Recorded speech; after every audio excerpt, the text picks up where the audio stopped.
안녕하십니까. 요즘 경제 뉴스에는 인플레이션이 중요한 자리를 차지하고 있습니다.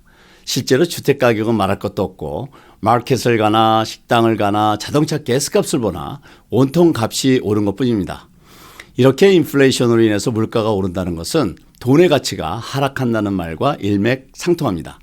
그러면 여기서 한 가지 생각해야 할 것은 이렇게 돈의 가치가 하락할 때 나의 은퇴 계획에는 차질이 없는가입니다. 미리 점검해 봐야 할 텐데요. 이미 시작된 인플레이션, 나의 은퇴 계획을 어떻게 점검해 봐야 하는지 함께 생각해 보도록 하겠습니다.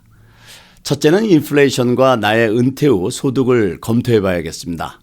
은퇴 계획은 기본적으로 인플레이션의 가능성을 전제로 두고 설계하게 됩니다. 따라서 은퇴 후 짧게는 수년부터 20년 이상 장기적인 계획을 세워야 하는데요. 이런 과정에서 단기 현금 흐름 역시 염두에 두어야 합니다.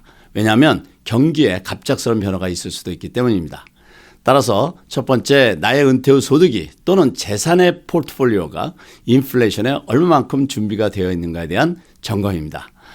은퇴연금이 인플레이션에 잘 준비된 경우를 보겠습니다. 예를 들면 소셜 시큐리티는 매년 CPI, 그러니까 소비자 물가 지수에 따라 인상 조정됩니다. 그리고 본인이 가지고 있는 은퇴연금 크기가 인플레이션을 프로텍션할 정도의 규모가 있다면 이 역시 준비가 잘 되어 있다고 볼 수 있겠습니다. 그리고 높은 배당금을 지급해주는 포트폴리오가 있으시다면 이 역시 인플레이션에 도움이 될 수 있고, 장기 투자를 통한 고정적인 이자 소득 역시 도움이 되겠지만 인플레이션에 따른 상대적인 현금 부족을 만들 수도 있습니다. 따라서 이자 소득을 꾀할 경우에 인플레이션 프로텍션이 있는 정부 발행 채권 같은 것이 좋은 대안일 수도 있다는 점 참고하셔야겠습니다. 두 번째는 세 가지 리스크에 대한 관리입니다. 첫 번째 리스크는 이제 장수에 대한 리스크입니다. 내가 모아둔 은퇴 계좌를 비롯해서 소셜 시큐리티를 포함한 은퇴를 위해서 준비해둔 은퇴 자금이 커버할 수 있는 기간보다 내가 더 오래 산다면 어떻게 할 것인가에 대한 준비가 필요하다는 얘기입니다. 예를 들면 소셜 시큐리티를 신청하는 시기를 결정할 때 이런 상황을 고려해서 결정해야 한다는 것입니다. 그래서 내가 건강하고 아직까지 소득이 있다면 소셜 시큐리티를 최대한 늦게 신청하는 것이 좋을 수 있다는 것입니다. 그리고 자녀들에게 재산을 넘겨주는 것 역시 이런 부분을 충분히 고려한 다음 증여의 시기를 결정하는 것이 현명한 선택일 것입니다. 두 번째 리스크는 마켓 리스크입니다. 은퇴 계좌를 중심으로 해서 은퇴 후 생활 재산을 준비해 두었다 하더라도 금융시장의 변화, 그리고 경제의 급작스러운 변화로 은퇴 자금이 현격히 줄어든다면 나의 은퇴 계획에는 차질이 있을 수 있습니다. 따라서 은퇴 준비를 잘했다 하더라도 정기적으로 은퇴 자금의 구성을 검토하고 지속적으로 관리해서 혹시 마켓에 어떤 부정적인 변화가 발생했을 때 유동적으로 대처할 수 있도록 관리하는 것은 매우 중요하다 할 수 있습니다. 특히 은퇴 자금의 분산 투자 및 관리는 이런 예상치 못한 경제 변화에 적응하는 데 더 안전할 것입니다.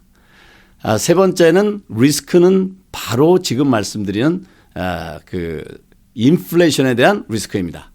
은퇴 기간은 앞서 말씀드렸던 것처럼 상황에 따라 길어질 수도 있습니다. 따라서 은퇴 기간 동안에 인플레이션에 대한 챌린지는 항상 존재한다고 봐야 합니다. 따라서 은퇴 후 생활비와 예상되는 소득을 계산할 때 매년 일정 %의 인플레이션 레이트를 반영하는 인플레이션 선반영 계획은 은퇴 후 맞이할 수 있는 인플레이션에 대한 적절한 대책이 될 수 있겠습니다. 지난 2021년처럼 인플레이션이 급격히 발생하는 경우도 있겠지만 지난 30년 인플레이션은 약 2.4%였습니다. 따라서 이 정도의 인플레이션은 계속 있을 수 있다는 전제하에서 준비하시는 것이 좋겠습니다. 지금까지 은퇴 계획을 점검해야 할 두 번째 아닌 세 가지 리스크에 대해서 이해해 보았는데요. 다음은 세 번째로 인플레이션인 가운데 꼭 지출해야 하는 일이 있다면 어떤 선택을 해야 하는가입니다. 우선 가능하다면 일시적인 가격 인상에 영향을 받는 물품이나 지출을 연기하는 것이 좋겠죠. 그러면 인플레이션이 단기적인 현상일 경우에 높은 지출을 피할 수 있을 것입니다.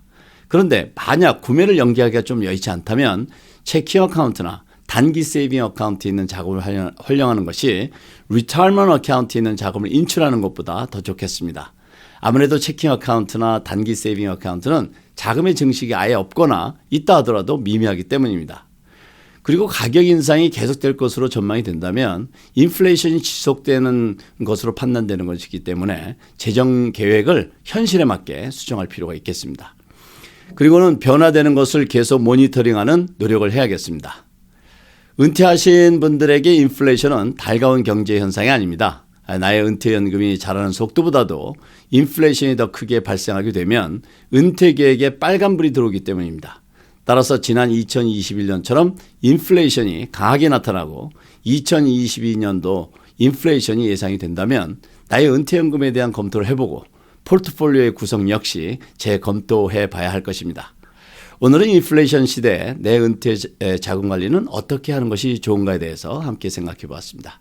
오늘은 여기까지입니다. 감사합니다.